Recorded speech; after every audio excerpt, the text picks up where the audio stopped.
Hii ni story ya kweli ambao inamhusu kijana mmoja ambaye anaitwa Ali.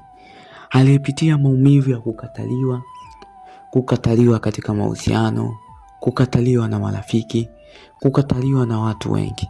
Kabla tujakwenda kuianza, usisahau kusubscribe channel hii pamoja na kushare video hii ili watu wengi waweze kujifunza katika channel hii ya motivation story.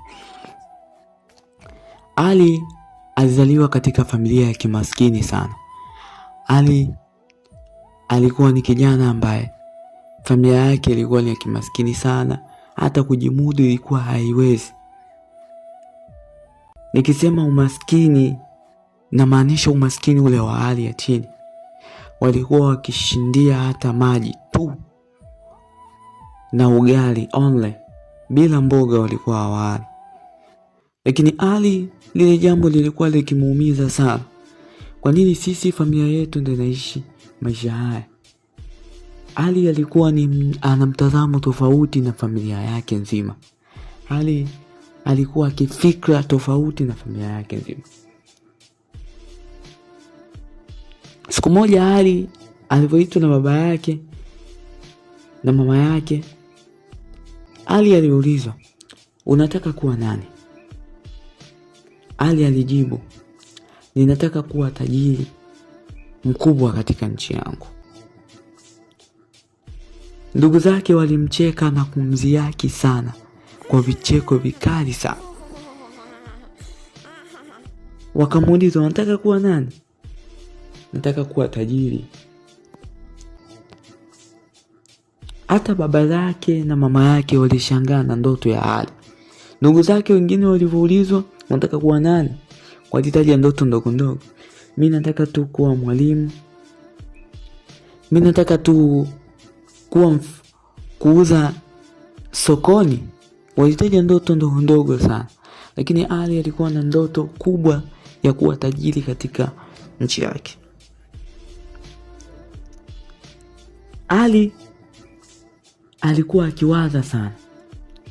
Japokuwa kuna muda alikuwa kama anakwenda kukata tamaa kwa sababu ya maneno ya ndugu zake pamoja na wazazi wake. Hawakuweza kumwamini kwamba anaweza kuifikia hiyo ndoto kwa sababu ya familia aliyotokea, kwa sababu ya familia aliyokulia. Kama mwanadamu, Ali alitamani kuwa katika mahusiano na licha ya umaskini wake. Lakini kila mwanamke aliyokuwa akimfuata basi alimkejeli na kumtukana.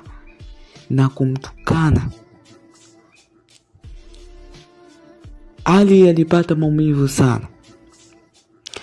Ndipo siku moja Ali alipokaa peke yake, alikuwa akilia na akasema, nina uwezo wa kutimiza ndoto zangu. Nina uwezo wa kuifikisha ndoto yangu. Ali alisema, moja ya kuwa na furaha ni kuacha vyote ambavyo vinakuumiza. Ali basi alisema, kwa sasa mahusiano nitaacha na kupambania maisha yangu. Kwa maana mahusiano yamekuwa yakiniumiza, yamekuwa nikidhaulika, nimekuwa nikitukanwa, nimekuwa nikionekana sina kila kitu katika maisha yangu. Usisahau kusubscribe na kushare katika channel hii ya Motivation Story. Usikose mwendelezo wa hichi kipengele. Asante na wapenda sana.